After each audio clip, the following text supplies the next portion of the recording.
Thank you, and good afternoon. I hope you had a chance to get some coffee in the break. My name is Simon Birkebaek. I'm a partner with BCG, and over the past couple of years, we have had the chance to work with pretty much all of the big energy companies in the region, asking us the questions such as, so hydrogen, it's an exciting opportunity. It's also complicated. What should we do? Today, I am in the fortunate position of me asking the questions, but I have a fantastic panel, so I'd like to invite you to the stage. I will discuss Saudi Arabia and essentially the topic of green hydrogen, leverage abundant renewable resources to build utility-scale green hydrogen.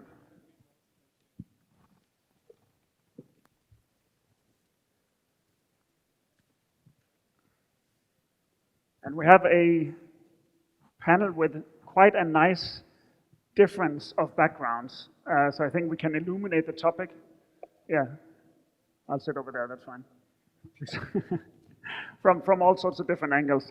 I'll ask each one of you just to introduce yourself and your company, and then we'll get started with the questions afterwards.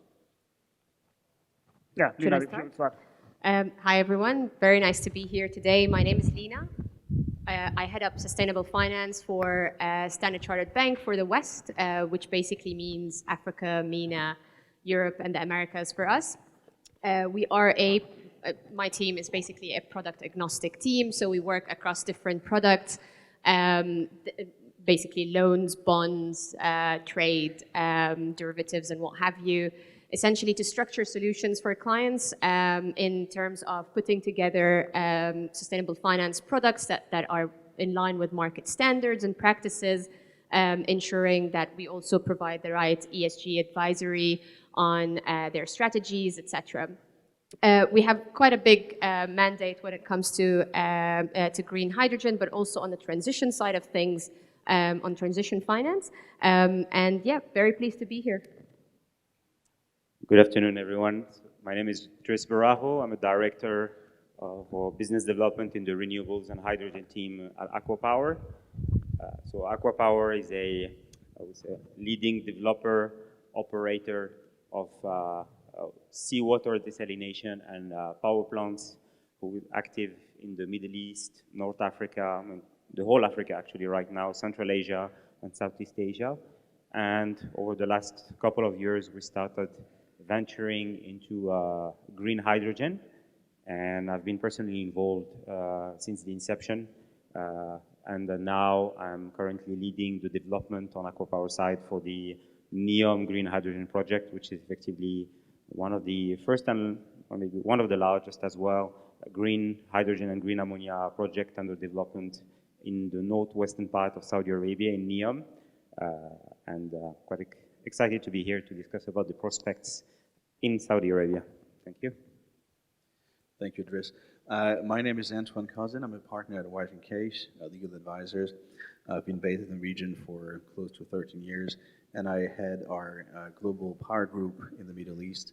We're also very active across the sort of hydrogen world, having been involved, for example, in the Jazan IGCC project, which is a sort of more traditional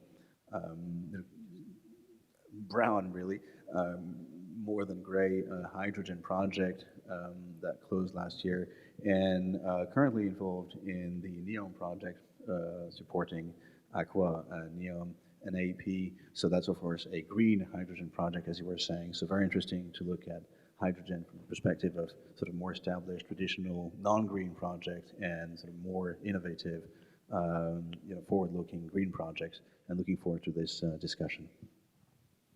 Yes, good afternoon. My name is Alexandre Eykerman, so I'm the managing director of Wärtsilä. We're basically an enabler to the power generation and the marine industry. We have about, 8 gigawatt of installed power plant in the Middle East.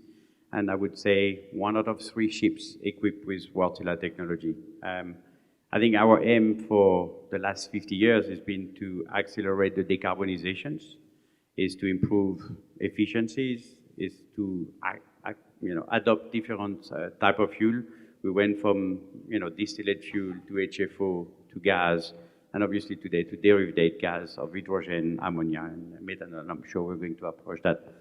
And yeah, so that's it. Good afternoon, everybody. Giuseppe Fortunato from Snam. Snam is an Italian company, but is the second largest transport and storage operator in the world, first in Europe. We own 30,000 kilometers of gas pipelines and operate in total 47,000 kilometers of pipelines. We just landed in the Middle East.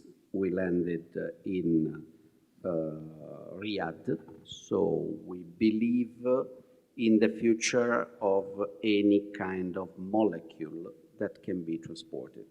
After 80 years of transporting natural gas, we think it's time to switch to some other molecules to be transported. Thank you. Good afternoon. My name is Mohammed. I am the Senior Director for Bloom Energy. Bloom Energy, actually, we just started our international journey as well on a global scale at the beginning of last year. We set up our offices actually here in Dubai.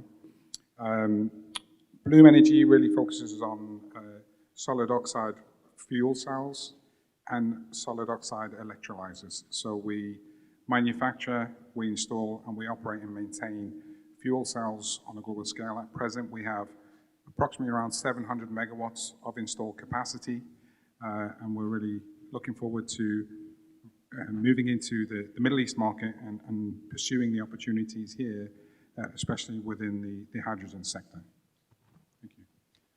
Thank you, everyone. So I will start with just one quick question for everyone, so it's the same question for everyone, and then we'll go deeper into a few of the topics that people can answer from their specific perspectives.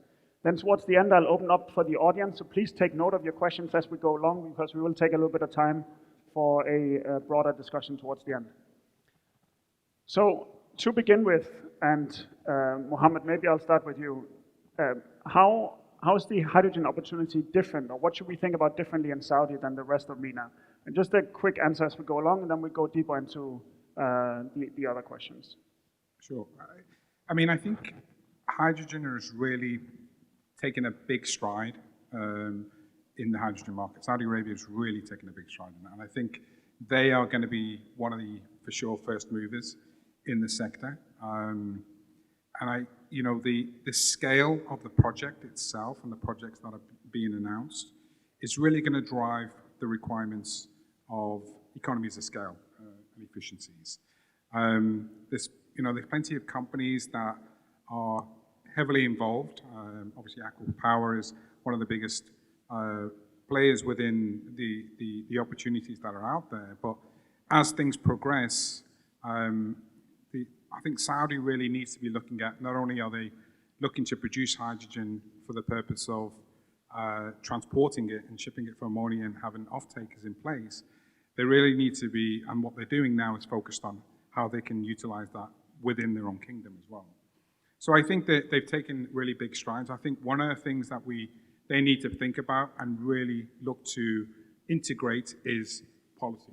You know, other panelists have spoken about policies, and I think policies really must be in place to grow the hydrogen economy and bolster the commercialization of hydrogen. It's extremely important. You know, people have talked about what comes first, the chicken and the egg. You know, you look at the economics and you look at the efficiency side of things. But in addition to driving down cost and maximizing the efficiency, supply needs to be generated. And to enhance that, you really need to look at the economics. So, you know, there has to be incentives. There has to be policies in place as well. And I think Saudis are in a great place to look to introduce those types of policies. And I think that's sort of the next stage where they need to be at. Thank you. Why Saudi? Saudi has a unique environment in general, okay? I mean, in terms of renewable capacities, and we have the biggest players, or among the biggest players in the world. In terms of finance, it's not only how you make it, but how you finance it. You can go anywhere else in the world, but the cost of financing it will be completely different. Stability and leadership. It's a country who has stability and leadership. The possibility to use this molecule internal in a scaling up industry, and the vision to make these projects not small pilot projects, but the so-called giga projects, which makes the thing real and drives the market after. And maybe I'll take the another angles on the shipping side. So obviously, just to give you a perspective of it, when the LNG was enabling into the shipping industry, it started from where? It started from the oil companies, so big companies like Shell and others, and it basically started from carrying the molecules to other countries, Europe, Japan, you name it, and even at some point, even the US. And they were the start of the equations of enabling basically the cargo they were going to carry. They were going to go and enabling it and burn it into their machineries. I think for the Saudi, it's going to be the same procedure. I think we need to understand that the history around LNG, enabling LNG into the shipping industry will have the same path as what we're seeing now with hydrogen, with derivated, with ammonia or methanol. It will have the same path. We need to get first the volume to be secure, right? And then when we're going to start moving these cargoes, then the technology will start building around it. And obviously, I think Saudi will be a great example to start with, when we start moving, for example, ammonia through NEOM. Thank you. I think Saudi Arabia is, from a project development or financing perspective, is not unique. There's nothing that stands out, but what it has is a combination of everything that you need to be successful. So it's a combination of having enablers, whether it's the likes of Saudi Aramco or NEOM or PIF, for example, or SIDF when it comes to funding, very strong developers, both local and international. And also there's an established roadmap for structuring and financing projects, whether they're projects where there's an element of volume risk, projects that are modeled after the IPP model, or project where there is, whether there's an element of volume risk or not. So for example, and I'm sure we'll have a chance to come back to that, whether the green hydrogen projects are structured as traditional IPPs have been structured with no volume risk and relatively very optimized financings, no merchant risk, and again, equity and debt structures that reflect that, or whether on the contrary, they're structured more like downstream energy projects where you have volume risk, where you have not necessarily a captive off-taker, but a substantial portion of the product that will be sold overseas, and a real element of volume risk. Then you're closer to the sort of oil and gas and petchem finance structures, but both have been very successfully structured and financed in the Saudi market over the last 15 to 20 years. Both roadmaps exist. So I think that you don't necessarily have to reinvent the wheel for the green hydrogen projects to be successful in Saudi. Those successful established roadmaps already exist and don't necessarily require a lot of adjustment from that perspective. Well, I guess most of it was said. No, but I'll try to give a bit of a developer perspective as far as to why Saudi Arabia is a great place, and we think will be the place to be as far as green hydrogen is concerned. I think there are many different factors, but first one is the resources. So yes, sun and wind are important, but at the same time, we need land. We need lots of land as well in order to develop effectively those levels of capacities that are expected to be needed in the long run to serve the demand. I think this is where Saudi Arabia is very well placed, because beyond effectively the available sun and wind, it's a very big country as well. And effectively land is widely available, and as well it's, I would say, mostly within the hands of the government. which allow as well effectively to be able to secure those very large, effectively plots of land on an expedited basis in order to fast track the development of those very large scale green hydrogen projects. Other than that is that this business is quite different from the, I would say, usual extractive, I would say, energy business, which effectively spans over, I would say, shorter time frame, and whereas here, effectively, the resource is harder to extract because there is much more investment that is required to be able to access the resource. And in order to make it competitive, effectively, there is a need to be able to effectively put yourself into the long term from a financing perspective, of course, from a regulatory perspective, from a political stability perspective, and as well the ability to really structure these projects and to allow really to optimize the entire commercial and technical matters in order to eventually be able to deliver a competitive product. So I think that these are definitely criteria that effectively will help to position Saudi Arabia as a market leader. Beyond that is as well the ability to fast track development.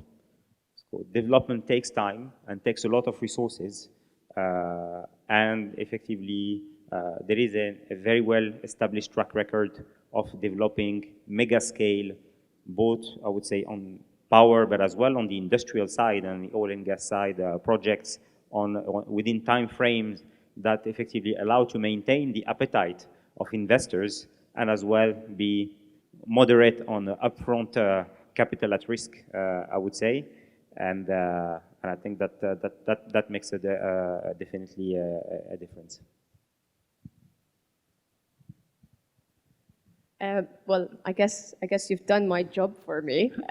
So, now I have a financing proposal to take back. But from a financing perspective, I think it's the combination of all of these things that makes this extremely attractive.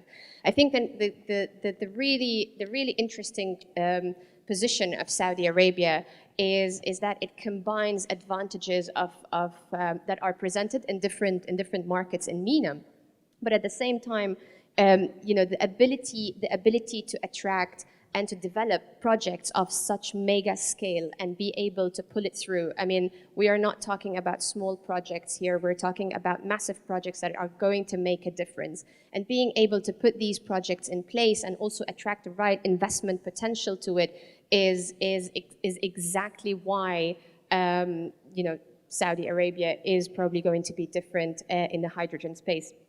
I think to speak a little bit about the point on the credit strength and the cost of financing, and the ability to not just build these, not to just build the facilities or the particular hydrogen facilities in that case, but also the infrastructure that needs to come around it as well is also extremely important. Having the resources and the ability to attract the right investors and the right capital and the right financing to these projects is extremely important, because it will only improve the scale and the magnitude and the impact of such projects in Saudi. So essentially, it's literally the combination of all of these things that come together and create the right financing opportunity and the right financing structures that can be embedded. So we can be a lot more creative with the financing structures that are the most efficient in order to bring down the cost of the financing and therefore make the project more operationally efficient from that perspective. Yeah, I think that's a very good synthesis. Essentially, that individually there's nothing unique about Saudi. There's not a specific point, but it's the combination of all of the points that you actually need to scale up green hydrogen is present there, and that combination is what's unique. We touched upon scale, demand, and enablers, and we'll go deeper into those. Maybe we'll start with the scale, and Driss, to start with you, obviously you're close to one of the first, if not the first project in the Middle East, at least at scale. Talk to us about what scale benefits or what we get out of having scale, and what are the learnings that you've gotten through the development so far. Sure, thank you. So I believe this was a very deliberate choice to go straight to effectively a gigawatt scale project. And I mean, there are a few obvious ones. I think we've seen already in the market the impact of effectively the economies of scale when it comes to the cost of renewable power. And we know that renewable power is the key, effectively, input in the production of green hydrogen. So ensuring that effectively we get the absolute lowest cost of power is effectively key in making sure that this type of projects are competitive. And of course, naturally, those economies of scale, I mean, you get the benefit, of course, on the, what we call the process side, which is more on the, I would say, the hydrogen production, but as well the rest of the processes. This project is a green ammonia project, and at the end, if you see worldwide, effectively the actual, I would say, almost nominal capacity of the best-in-class ammonia facilities is in the range of this, I don't know, 3,500, 4,000 tons per day. So doing anything smaller or effectively would effectively eat up into the the standard design that effectively allows to deliver a competitive solution. Beyond that, I think there are some other simple matters that requires quite a lot of infrastructure. Beyond those very, I would say, those components that are obvious, which is effectively power or hydrogen, but there is as well a lot of ancillary infrastructure around effectively the project effectively that is required to be built almost from scratch. And the only way to effectively amortize the infrastructure is to get the necessary economies of scale to absorb the cost effectively so that it becomes a very small line in the overall effectively cost build-up to the green hydrogen. So I think that effectively, and then finally, there is the pure effectively development and financing perspective. Of course, financing a single multi-billion-dollar project and including the development in terms of resources and effectively and as well in terms of the timeline allows to very much optimize, I would say, the overall commercial and cost structure. And I believe that this is what we're trying to leverage on this first project to really make sure that we are positioning ourselves not only as the largest, but as well as the lowest cost producer, because we know that if we effectively come online in a few years from now, I think that everybody is looking at the cost curves for green hydrogen, and it's only looking downwards. And we want to make sure that this project effectively will be and will remain competitive for its full lifetime, which is not expected to be 5 or 10 years, which will be much longer than that. Thank you. We'll park the infrastructure conversation for a little bit, but we'll get back to that. It's an important point of why scale is important. Mohammed, I'll ask you, if you look across the value chain, of course there are a lot of different types of technologies that have to sort of play together. Where do you see the biggest opportunities or issues to scale up and drive down the cost? You know, hydrogen itself actually provides long-term energy storage. And if I look across the value chain itself, there are really 3 areas that sort of spring to mind. One is efficiency. The other aspect is economic viability. And then the last one that I touched on previously was policies. And I'll touch on the first two. Really, from an efficiency point of view, we really need to hydrogen really needs to be made a lot more efficient. And it needs to be used and made a lot more efficiently. If I focus on what Bloom has done in regards to the technology as we've produced it, we've built and manufactured a high-temperature solid oxide electrolyzer. And by producing high temperature, it utilizes less energy to split the water molecules itself. So in essence, you're consuming less electricity up front through the process to produce hydrogen. On average, you're looking at around 39 to 46 kilowatt hours per kilogram versus competing technologies that are in the range of 50 plus kilowatt hours. Then I think about economic viability. Economic viability really, again, when you think of utilizing less electricity to create the hydrogen, electricity at present accounts for around 70 to 80% of the cost. When it comes to utilizing less electricity, you can really increase the economies when it comes to producing hydrogen. And that would help bolster adoption of hydrogen itself. when I look across the value chain, you know, the solid oxide fuel cell, which is the origination of our technology, we are developing and have developed our electrolyzer with the same core platform as our fuel cell. We've developed the same manufacturing process, and we're utilizing the same supply chain. So really, you know, what we have control over is really driving those elements to ensure we're managing and maintaining those cost elements through the supply chain process. You know, large-scale projects, when you think of what's happening, and I'll take an example of, I believe Intercontinental Energy will be here tomorrow as well. They've gone 25 gigawatt project. You know, they announced it in Oman. They are looking at large scale, and they are really looking at economies of scale. And I think that's really where, when you look at it across the value chain, that will bring associated supply chain, you know, interdependencies. You will see efficiencies across the process, manpower, resource utilization, and that really will help really drive the relevant sort of supply chain side of things. And then there's policies that I touched on earlier, which I won't touch on again. Well, I'll ask you about those if that's okay.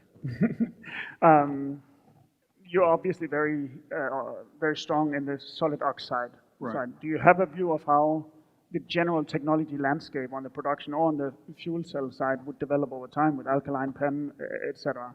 Yeah, I mean, there's really three main producers. There's obviously alkaline. Alkaline has been out around a long time.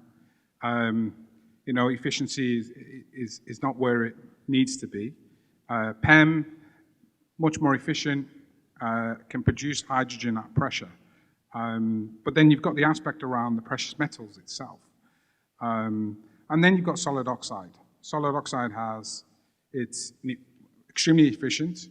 It has no precious metals, but it is newer technology. So, you know, the elements of those three, you're really moving into a market where we believe from a solid oxide point of view that electrolyzers through solid oxide is going to be really a game changer. You know, you think of from a source point of view, when you utilize water as a source, our technology is around 15% more efficient. And when you use steam as a source, we are approximately around 30% more efficient across compared to different technologies. And we've conducted a number of demos. We've partnered with a CSP company in the US and conducted some demos to really qualify what we're producing from a green hydrogen point of view, albeit very small scale. And we've also increased our manufacturing capability in the US, where we will be able to produce 1 gigawatt of electrolyzers on an annual basis from next year onwards. So, you know, I think solid oxide electrolyzer will really, I believe, will really be a game changer when it comes to these types of technologies. Thank you. And Lina, I'll switch over to you. With scale, obviously, also comes the need for financing. That's obvious. And one can look at it in many different ways. I think, given that we are talking about green hydrogen, a green technology overall, it broadens out the palette of opportunities or ways to finance. Can you speak to how that benefits the opportunities for developing green hydrogen plants at scale? Sure. I mean, when you talk about projects of that scale, you need to think about different pockets of liquidity that you can tap into in order for you to bring down the cost as much as possible. And therefore, you know, as part of the cost element of the whole project, financing comes into play there. So how do you kind of think about the best way to structure some of these? So well, not easy, but one of the solutions is that you kind of bring together different pockets of liquidity, be it through the loan market, the bond market, ECA financing, and some sort of blended finance, essentially, which basically comes from the sustainable finance world. Now, there's also a factor here to think about where it comes to you know, the best way to structure these given the underlying requirements. So tenor, amount, what kind of structures need to be in place. So different pockets of liquidity will have different requirements. So if you, for example, look at ECA financing, content is a requirement. If you want to look at bank financing would probably be shorter tenors in comparison to like longer term bond financing, unless you go into project financing. So it really depends on the project. Now, one thing to point out about the availability of capital, the main thing that we're seeing, the main trend that we're seeing is this huge rise towards directing more and more capital towards sustainable assets, so towards sustainable projects. What that means is, in some instances, in some instruments, we are seeing a benefit, a margin or a cost benefit to the borrower or the issuer in that case, of taking on or attracting capital from investors. More and more, what we are seeing is that we're seeing more banks as well from the bank market approaching this and saying, I want to take on more sustainable assets on my books.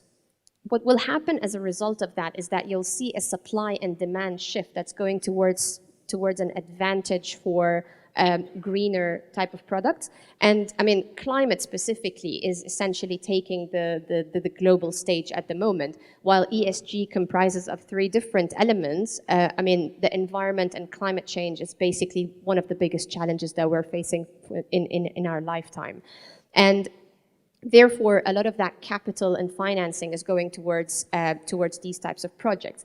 And that's not just on the debt side of things, but also on the equity side of things. So you'll see a lot of funds, a lot of infrastructure funds. So just going back to the point that Dries was mentioning with regards to the scale of the infrastructure that needs to come around it as well, you need to have that right capital to attract into these projects. So it's not just debt, but it's also equity that we are seeing kind of going towards these projects. And in a way, a similar play comes here with regards to the cost of the financing.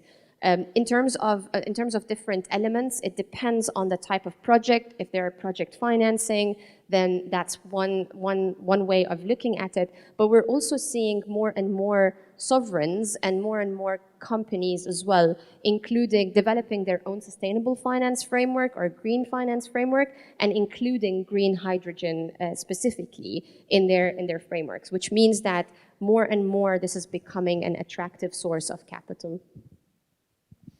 And on that note, we see a lot of companies, Antoine, teaming up essentially and creating different types of structures that you might see in other energy plays, right?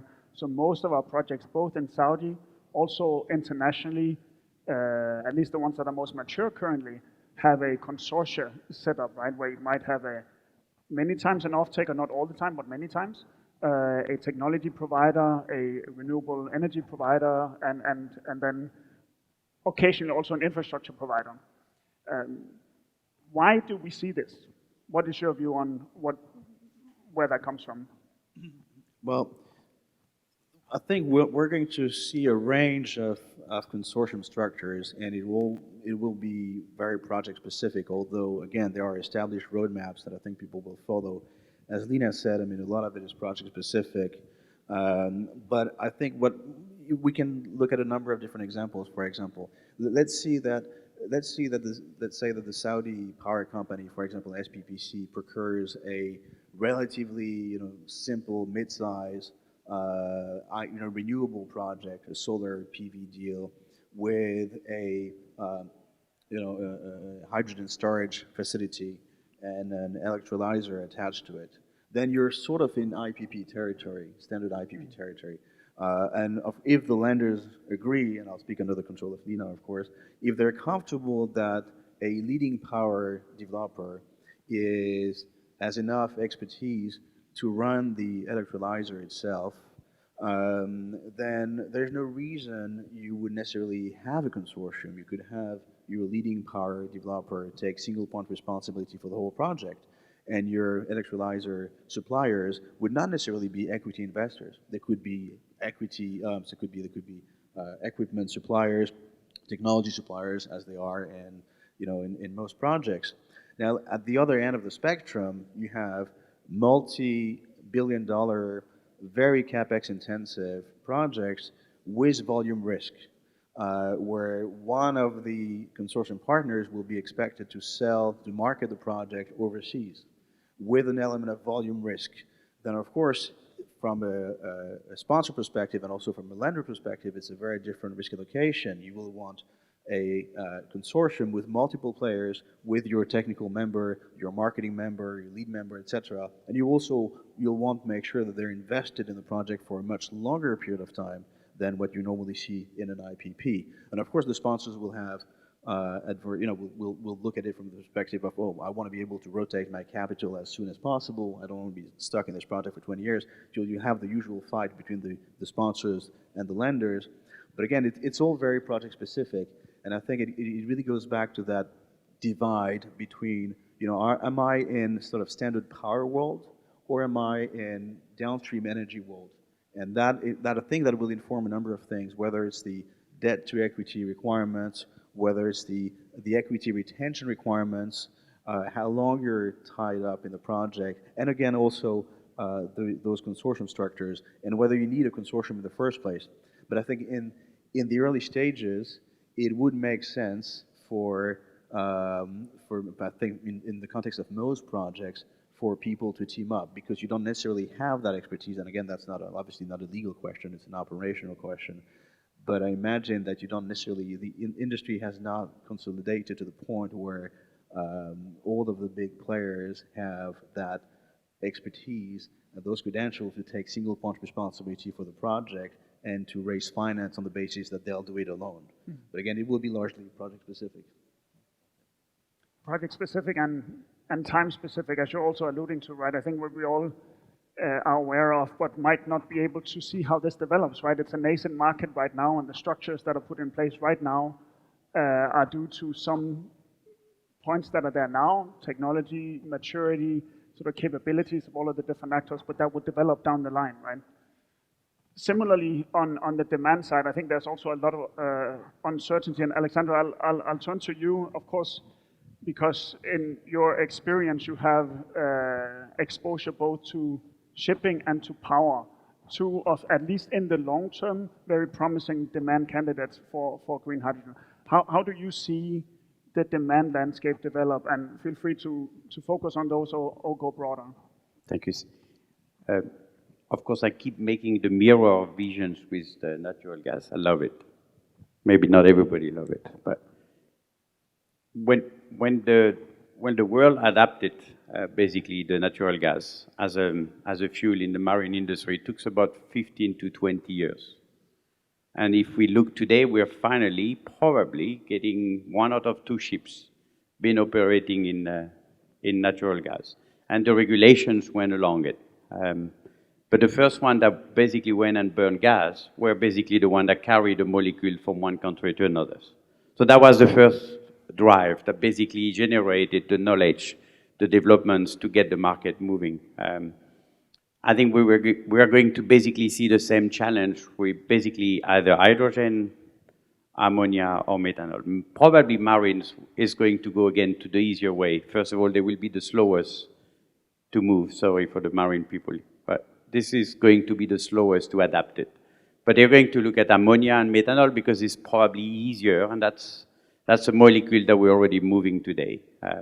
But technically, it's actually requiring different aspect to it. For example, methanol, you still need after-treatment technologies to actually enabling or to meet the regulation in the US or any other countries. If Saudi Arabia decided to do what they call tier 3 requirement on legislation, that means methanol is a great fuel, but actually can't meet the regulations on NOx, for example. If we go to ammonia, well, there is other phenomenon. There's about the safeties, there's about the fact that you're going to blend fossil fuel with basically clean fuel. So again, to get all these parameters together, I think that for me, the market does not really fully understand that we are going to be able to create a green hydrogen, but now we need to figure out the way, how do we move that molecules to another continent and how we're going to be able to use it. And I think this is where we see the demand. So it will take time. I think the best example is also, for example, some of you obviously maybe have been on the cruise ships. Any of you? So the cruise ships was, we all about islands, dreams, suns, no dirt. You have to remember 90% of the cruise ships are burning heavy fuel, and they have after treatment technology to clean it so that when we are all on the bathing suit, we don't get black, right? We don't get the smoke coming in. So they adopted LNG. They're in love with LNG. Well, now they have to look at how do I do the next phase? How do I integrate methanol or ammonia? Well, ammonia is a very toxic product, very odory. I mean, it's not simple. How is that going to be integrated into the cruise industries? So I think this is all the demands, this is all the answer that the industry needs to take place. And I think, again, that's the beauty of Saudi. Saudi is going to give us the first launch. We are going to be able to move ammonia to Europe and basically through that journey identify the bottlenecks so that we can move and accelerate the transitions to a cleaner fuel. So I think this is what we're going to see. And it's the same on energy. Energy, I think, is a bit easier in the sense that you have less logistic. You still have a logistic, but it's less strengthened that actually the marine industry will require. When you're middle of the oceans, if there's nobody to help you, there is nobody going to come here. No Amazon, nobody. You're just stuck there with your wave. So that technology needs to sustain, can't just go away. And what's your view on the power sector? So at the moment, I think the whole industry drove us towards hydrogen from the beginning, at least for the last year and a half. Funny enough, I think now we see Japan and a few others coming actually more close to ammonia. And again, it's very simple. You're going to produce hydrogen and ammonia. So you're going to sit on an asset that you can easily probably transform and utilize it. So I think we see, at least from a technology point of view, we expect between 23, 25 to be able to enabling that feasibility with clean fuel. But yes, I think we're still far away from getting there. I think we'll love to talk about it, but technically it's a little bit more challenging than what we picture to everybody. Let's be honest. Yeah, and I think that's exactly the conversation that is important to have, right? We're all, and I think that I can speak for everyone here, we're quite excited about the opportunity, but when you get into the details, there's a lot of complexity there, and the toxicity of ammonia is a big one, the economics of using hydrogen in the power sector, etc. I mean, even one very simple example, again, Ivano on the previous panel talked about it. So hydrogen is, right, we don't see, we don't smell it, and ignites super fast, right? So in a diesel engine, what you do is you compress air, and when you have compressed it, it will ignite. So you have a mixture of gas and air, and you compress it. Well, with hydrogen, what happens, it will ignite before you even have the time to get your cylinder hit the top of it. So it means we will have we're firing the engine much earlier than it was predicted. So you need to control that. So on the gas engine, you lack the heat. On hydrogen, you don't want the heat in the cylinder. So we need to control all these parameters. So we need to avoid, of course, incidents. So I think today this is, I think we have great technology between the turbine and the diesel engine. This is what we need to now, evaluate, develop with the legislation, with the classifications to make sure that we get these boundaries solved. Thank you. We'll switch to infrastructure. I promise to go back to it. With scale, with huge export ambitions, but also eventual huge need for it domestically, there's big demands for infrastructure. Giuseppe, how do you see that developing? Maybe you can focus on export first and then turn to the domestic side, if you will. So we, as a Snam, are a European company, so let's get to Saudi from the other point of view. In Europe, we are focusing green hydrogen as some kind of mantra. We have to go to zero carbon, we have to use green hydrogen. We set our challenge at a very high level. And then, all of a sudden, you have a geopolitical crisis, natural gas, the price goes up in an unforeseen way, and you don't have the time to follow the path you thought it was the path to go zero carbon. But on the other hand, you have to be ambitious. We cannot go halfway in Europe. So we are dealing with the oldest style industry. You know, we put a pipe, we put a molecule in, and we spread through all Europe and all the industry needs all across Europe. We invented the reverse flow, so you can put a molecule in whatever direction and have it like electricity in the grid going. And we looked at a map at a certain point. We looked at where NEOM is. And NEOM happens to be in the far northwest of Saudi Arabia. You look at the map and you see, well, this is quite close to the Mediterranean Sea. I mean, it's not far away.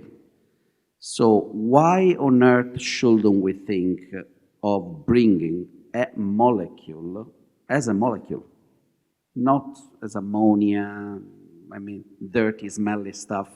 We are expert in dealing with molecules.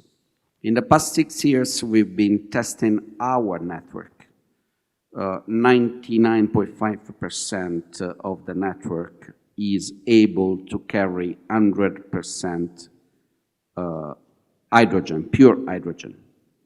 75% of it without major upgrading. 30% of it will need some upgrading in terms of valves, membranes, and whatever. Engineers are much better than I am in these. But then the game is, if we think of what the European Commission is trying to boost, where the consumption of hydrogen in Europe, which is one of the markets, will be. It's on a north-south direction from Denmark, let's say crossing Germany, going to half of Italy. So European Commission is saying, why don't we do an hydrogen backbone? There will be hydrogen coming from the north, which will not be enough because they can only use wind. They have no place to make the solar, and so the quantity will not be enough. There is another part which will get the ammonia style, but if I think of Saudi, when you get to ammonia, the competition will get in the world carriers of ammonia coming from Australia, from Chile, from wherever big projects of ammonia will come.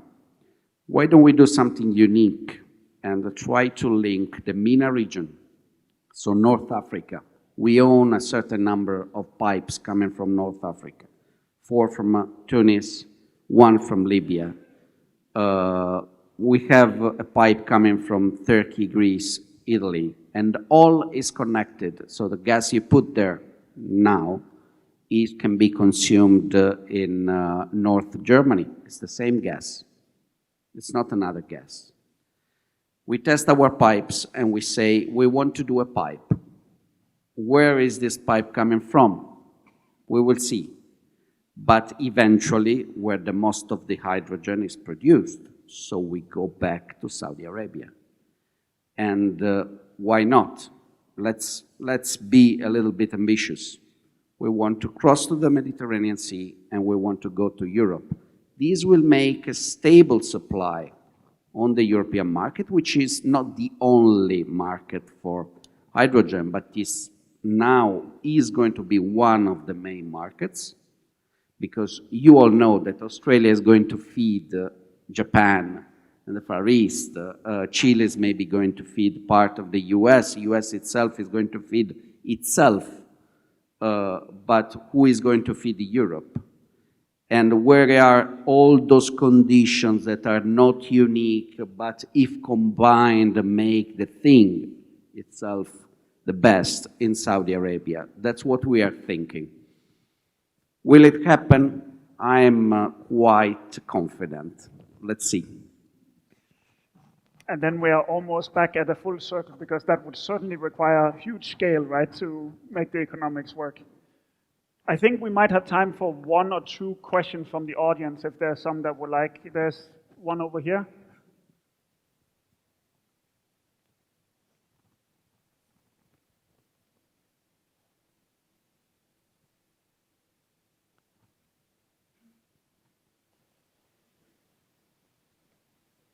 So, sorry, my name is Karim Badr. Actually, I have two questions, but I will say them and then you can decide. First one is to Mohammed Khan.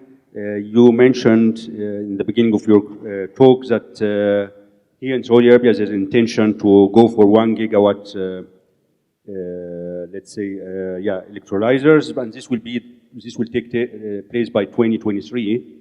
So I'm wondering what is the layout of such a concept? Is this really 1 gigawatt, as far as we understand, for electrolyzers? This will be a huge number of electrolyzers, talking now about 10 to 20 megawatt electrolyzers. So how many electrolyzers could take place in 1 year that we can fit, or Saudi Arabia fit, to have 1 gigawatt electrolyzers in 1 year time? So this is one question. And the other question is to Giuseppe. He is optimistic, or he is willing, that from the five pipelines, actually the 5 pipelines are not from Tunis, they are 4 pipelines from Algeria, not from Tunis.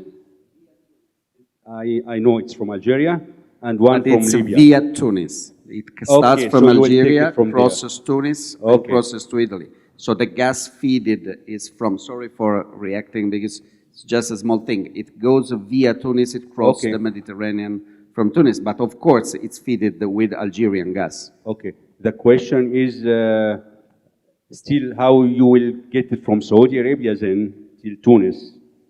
So this is the question here, how it's also a big track from there till Tunis. But Giuseppe, maybe you answer that question, then we go quick to Mohammed, and then if there's any other it's very quick. We are not talking about feeding those pipelines with Saudi. So those pipelines maybe will be fed, 1 or 2 of them, with hydrogen made in that part, so the Maghreb part. We are talking about something completely new. We are talking about something that will link Saudi Arabia maybe to Europe in a direct way, specific for this kind of projects. But you need then to invest in new pipes.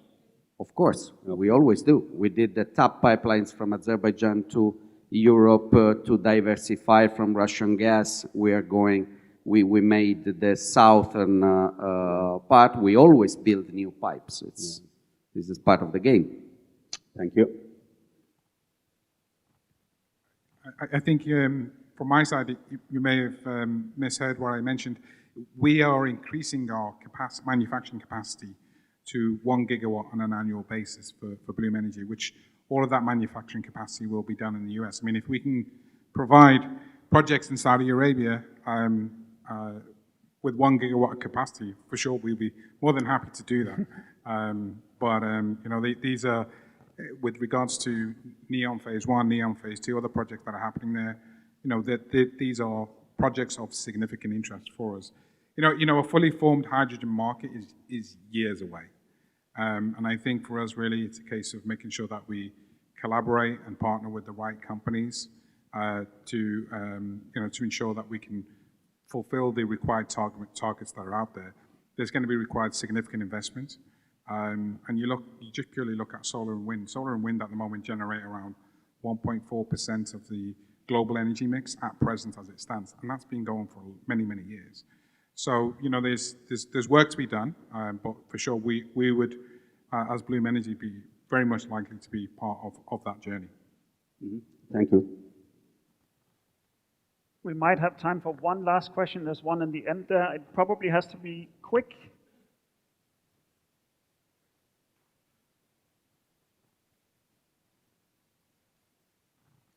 So thank you. Do my best regarding the ammonia. A big part of the 180 million tons worldwide production happen in the Middle East. So if you put that in hydrogen term, that would be maybe 30, 40 million tons of hydrogen. So I just would like to hear your perspective, how you see, if you produce ammonia here in the Middle East, why it don't go in the already existing infrastructure? It will need like gigawatts of hydrogen to satisfy the local demand, same way as for methanol. Till you start exporting to Europe, you might need, I would say my calculation, 50, 60 gigawatts installed capacity. So how you see that? Is the export to Europe is a priority, then dropping in the existing industries here, or it is just a second step? And you're targeting the question to any specific, or? I mean, Alexandre has already discussed the point of ammonia. course. I'm a technology provider, so, but I think at the end of the day, I think what we all understood is ammonia will be shipped actually to the, like LNG has been shipped, so it means that you will have to have infrastructure on both sides. There is no other ways. And then after that, you're going to do the next conversions on whichever format you want to have it. If you want to have it back to hydrogen, if you want to have synthetic gas and you're going to use CO2 somewhere. So I think this is, at least that's my understanding. But maybe ACWA has a little bit better answer. Yeah, maybe I can add a bit of perspective on that front. So yes, it is I would say, an attractive proposition to rely on existing infrastructure to produce ammonia, to maybe think that we will be able to avoid the investment in new capacities for the ammonia production, just feed the hydrogen into what's existing. But the reality is that all of that capacity is already serving a fairly large market, effectively that has a very high demand, mostly driven by fertilizers. And the reality is that green ammonia is attractive as long as people are willing to pay for it. So if there is a market tomorrow for green fertilizers and there is a price range that allows effectively to feed in green hydrogen into the mix, I think that this will naturally happen. But if it's not there, then the actual current conventional gray ammonia market effectively may stay there and will need to be served, which means that infrastructure will just not be available. So you will need to build that extra infrastructure to channel those quantities of green hydrogen into via ammonia to serve effectively the markets. I think I think that the pipeline proposition makes a lot of sense because effectively through the economies of scale, you can really effectively leverage your ability to deliver, to optimize the cost of transportation, which is today one of the key challenges for green hydrogen. Because I mean, just to be clear, if green hydrogen at the price of production in this region was available in Europe, it will be already consumed in very large quantities. The reality is that the resources are not available where the demand is, and in order to make the link, this is where effectively we have still a bit of a challenge in order to create that link. Whether that link will be through an exclusive channel, I think that the very recent history is showing to everyone that the diversification of channels is quite important because it allows diversification of sources.